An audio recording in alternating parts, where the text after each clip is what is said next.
السلام ورحمۃ اللہ وبرکاتہ۔ بڑی اچھی بات ہے جو مفتی طارق مسعود صاحب نے کہی ہے کہ امام ابو حنیفہ اہل الحدیث تھے، کیونکہ وہ حدیث کو فالو کرتے تھے، اور جو لوگ بھی امام ابو حنیفہ کو فالو کرتے ہیں وہ بھی اہل حدیث ہیں۔ تو جو صحیح بات ہوتی ہے وہ زبان پر کہیں نہ کہیں سے آ ہی جاتی ہے، اور باقی جو وہ لوگ کہتے رہے کہ اہل حدیث انگریز کی پیداوار ہیں یا نئی جماعت ہے، نیا فرقہ ہے، کچھ سالوں پہلے آیا ہے، اتنے سال پہلے ان کی کوئی مسجد نہیں تھی، ان کا کوئی عالم نہیں تھا، اور ان کا کوئی وجود نہیں تھا، یہ سب جھوٹی باتیں تھیں۔ دراصل اہل الحدیث نبی کریم صلی اللہ علیہ وسلم کے راستے پر چلنے والے ہیں، اور ان کا منہج وہی ہے جو صحابہ کا منہج ہے، تو اس میں کوئی دو رائے نہیں اور کوئی شک نہیں ہے۔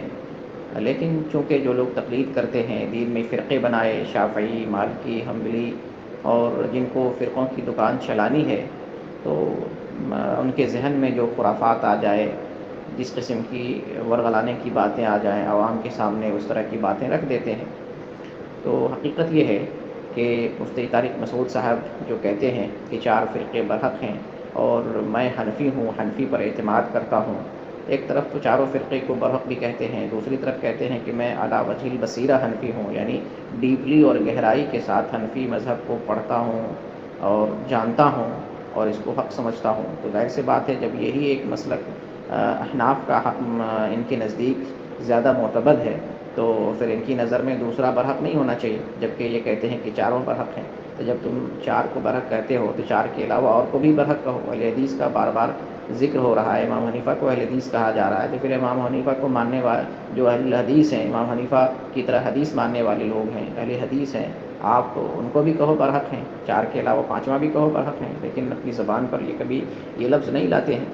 اور پھر یہ کہتے ہیں اہل حدیث کی خرابی بیان کرتے ہوئے کہ اہل حدیث کی اچھائی اپنی جگہ پہ ہے، لیکن ان کی خرابی یہ ہے کہ وہ لوگ کہتے ہیں کہ تم ڈائریکٹ قرآن حدیث پر ریسرچ کرو، تحقیق کرو، خود سے مفتی بن جاؤ۔ اس بندے کو پتہ ہی نہیں ہے کہ اہل الحدیث کی تعریف کیا ہے، اہل الحدیث کسے کہتے ہیں۔ جن 4 فرقوں کو برحق مانتا ہے، ان 4 فرقوں کے اندر ہی جو مسائل ہیں، جو دلائل ہیں، انہی چیزوں پر غور و فکر کرے تو پتہ چلے گا کہ انسان کو قرآن و حدیث ہی پر عمل کرنا چاہیے، اور کسی فرقے کی پیروی نہیں کرنی چاہیے، کسی متعین امام کی پیروی نہیں کرنی چاہیے۔ امام احمد بن حنبل رحمۃ اللہ علیہ، یہ تو 4 مسلکوں میں سے ایک مسلک کے امام ہیں، امام احمد بن حنبل، وہ بیان کرتے ہیں کہ میرے نزدیک اہل حدیث وہ ہے جو حدیث پر عمل کرتا ہے۔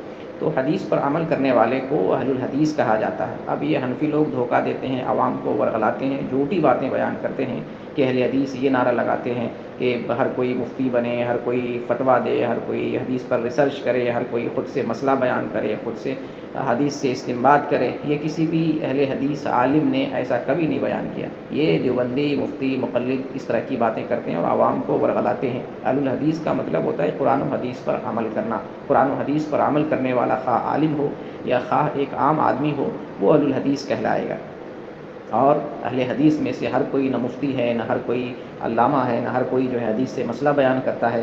اہل الحدیث میں صرف وہی مفتی ہوگا یا وہی فتویٰ دے گا جو قرآن و حدیث کا عالم ہوگا، قرآن و حدیث کو صحیح سے جانتا ہوگا اور صحیح سے فتویٰ دے سکتا ہوگا، فتویٰ کی اہلیت رکھتا ہوگا، وہی فتویٰ دے سکتا ہے۔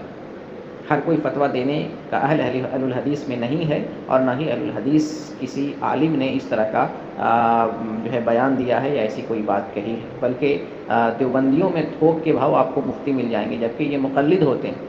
بتائیے، مقلد تو مفتی ہو ہی نہیں سکتا، لیکن گلی گلی میں، گھر گھر میں 2 2 4 4 ان کے یہاں مفتی۔ ایک بستی میں اگر 1000 آدمیوں کی بستی ہے، اور اس میں اگر کوئی بستی ہو جس میں 1000 افراد رہتے ہوں، اور ان لوگوں میں 100 آدمی عالم دین ہوں حنفیوں کے، تو ان 100 لوگوں میں 80 لوگ مفتی ہوں گے۔ دیوبندیوں نے تو یہ دین کا حال کر رکھا ہے، ایک طرف تو نعرہ لگاتے ہیں کہ ہم مقلد ہیں، اور دوسری طرف مفتی بنے ہوئے ہیں، بات بات پر فتویٰ دیتے ہیں، بات بات پر فتویٰ دیتے ہیں۔ جو مقلد ہوگا وہ فتویٰ دینے کا حق کیسے رکھے گا؟ تو دین کا بیڑا تو ان لوگوں نے غرق کر کے رکھا ہے۔ دین میں قرآن اور حدیث سے ہٹ کر جو ہے نئے قسم کے جو فتوے دے کر لوگوں کو دین کے راستے سے ہٹا رکھا ہے۔ اللہ تعالیٰ ان کو ہدایت دے۔ دین نام ہے قرآن اور حدیث پر عمل کرنے کا، تقلید کرنے کا نام نہیں ہے۔ امام حنیفہ کی تقلید کرنا، امام مالک کی تقلید کرنا، امام شافعی کی تقلید کرنا، یہ دین ہے ہی نہیں۔ دین ہے اللہ اور اس کے رسول کی بات ماننا، قرآن اور حدیث پر عمل کرنا۔ یہی طریقہ اہل الحدیث کا ہے، جو اس طریقے پر عمل کرے وہ اہل الحدیث ہے۔ جزاکم اللہ۔